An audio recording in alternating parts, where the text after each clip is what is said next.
All right, so today we're on day 84 of the 1 year chronological Bible plan, and we're going to be continuing on in Joshua. Joshua 10. The sun stands still.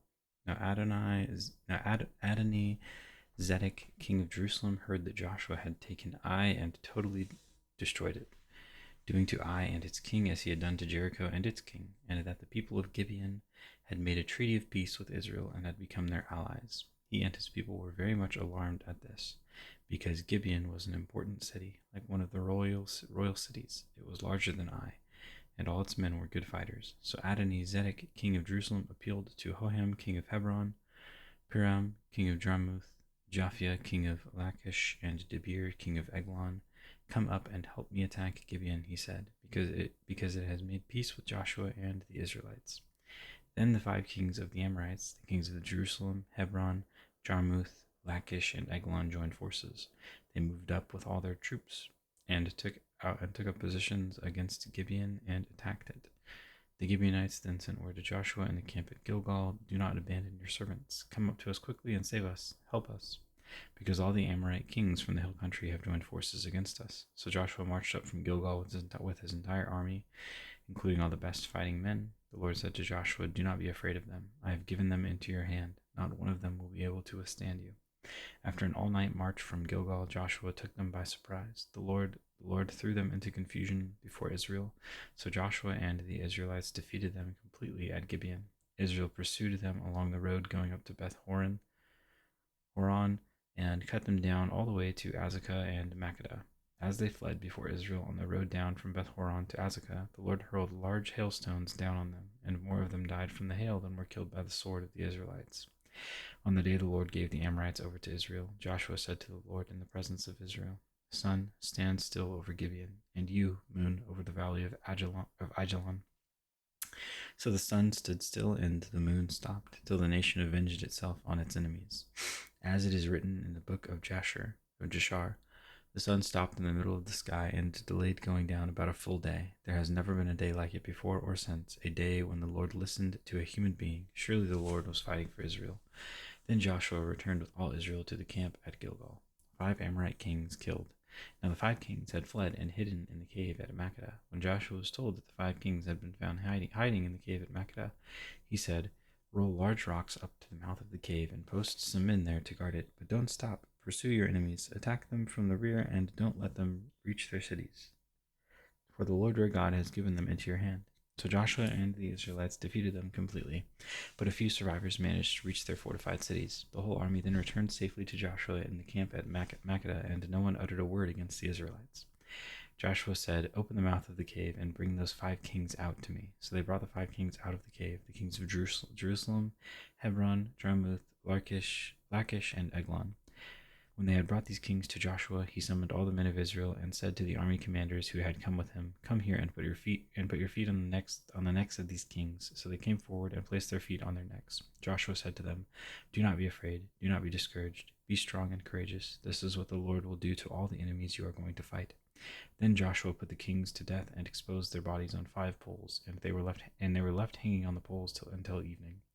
At sunset, Joshua gave the order and took them down from the poles and threw them into the cave where they had been hiding. At the mouth of the cave, they placed large rocks, which are there to this day. Southern cities conquered. That day, Joshua took Makkedah. He put the city and its king to the sword and totally destroyed everyone in it. He left no survivors, and he did to the king of Makkedah as he had done to the king of Jericho. Then Joshua and all Israel with him moved on from Makkedah to Libnah and attacked it. The Lord also gave that city and its king into Israel's hand. The city and everyone in it Joshua put to the sword. He left no survivors there, and he did to its king as he had done to the king of Jericho. Then Joshua and all Israel with him moved on from Libnah to Lachish. He took up positions against it and attacked it. The Lord gave Lachish into Israel's hands, and Joshua took it on the second day. The city and everyone in it he put to the sword, just as he had done to Libnah. Meanwhile, Horam, king of Gezer, had come up to help Lachish, but Joshua defeated him and his army until no survivors were left. Then Joshua and all Israel with him moved on from Lachish to Eglon. They took up positions against it and attacked it. They captured it that same day and put it to the sword and totally destroyed everyone in it, just as they had done to Lachish. Then Joshua and all Israel with him went up from Eglon to Hebron and attacked it. They took the city and put it to the sword, together with its king, its villages, and everyone in it. They left no survivors, just as at Eglon. They totally destroyed it and everyone in it. Then Joshua and all Israel with him turned around and attacked Debir. They took the city, its kings, and its villages, and put them to the sword. Everyone in it they totally destroyed. They left no survivors. They did to Debir and its king as they had done to Libnah and its king and to Hebron. So Joshua subdued the whole region, including the hill country, the Negev, the western foothills, and the mountain slopes, together with all their kings. He left no survivors. He totally destroyed all who breathed, just as the Lord, the God of Israel, had commanded. Joshua subdued them from Kadesh Barnea to Gaza, and from the whole region of Goshen to Gibeon. All these kings and their lands Joshua conquered in one campaign, because the Lord, the God of Israel, fought for Israel. Then Joshua returned with all Israel to the camp at Gilgal. Joshua 11. Northern kings defeated. When Jabin, king of Hazor, heard of this, he sent word to Jobab, king of Medan, to the kings of Shimron and Akshaph, and to the northern kings who were in the mountains, in the Arabah south of Kinnereth, in the western foothills, and in Naphoth Dor on the west, to the Canaanites in the east and west, to the Amorites, Hittites, Perizzites, and Jebusites in the hill country, and to the Hivites below Hermon in the region of Mizpah. They came out with all their troops and a large number of horses and chariots, a huge army, as numerous as the sand on the seashore. All these kings joined forces and made camp together at the waters of Merom to fight against Israel. The Lord said to Joshua, "Do not be afraid of them, because by this time tomorrow, I will hand all of them slain over to Israel.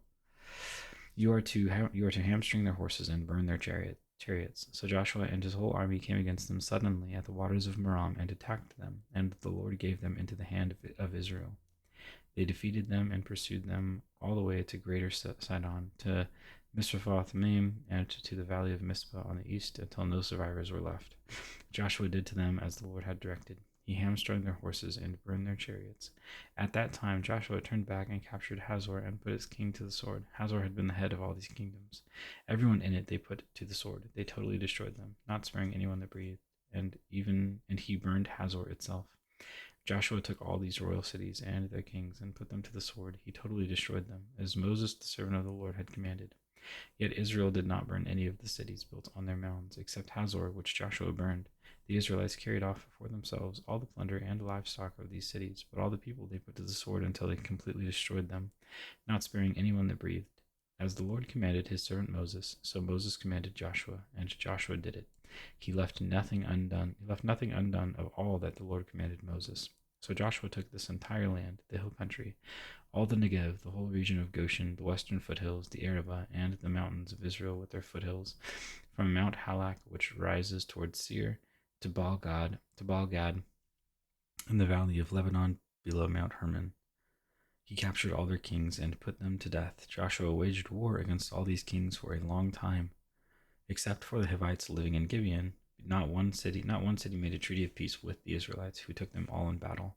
For it was the Lord himself who hardened their hearts to wage war against Israel, so that he might destroy them totally exterminating them without mercy, as the Lord had commanded Moses.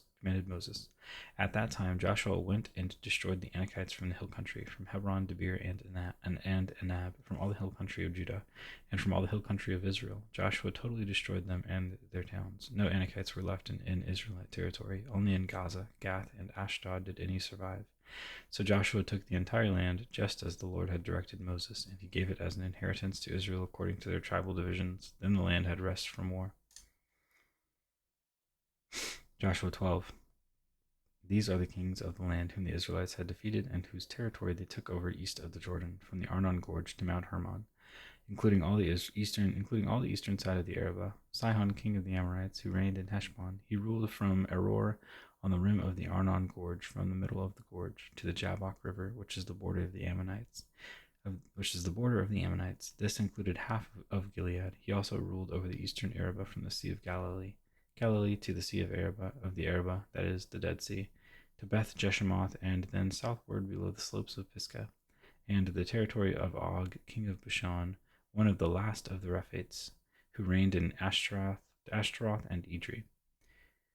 He ruled over Mount Hermon, Salekah, all of Bashan to the border of the people of Gesher and Makkah, and half of Gilead, to the border of Sihon, king of Heshbon. Moses, the servant of the Lord, and the Israelites conquered them. And Moses, the servant of the Lord, gave their land to the Reubenites, the Gadites, and the half tribe of Manasseh to be their possession. And that is day 84.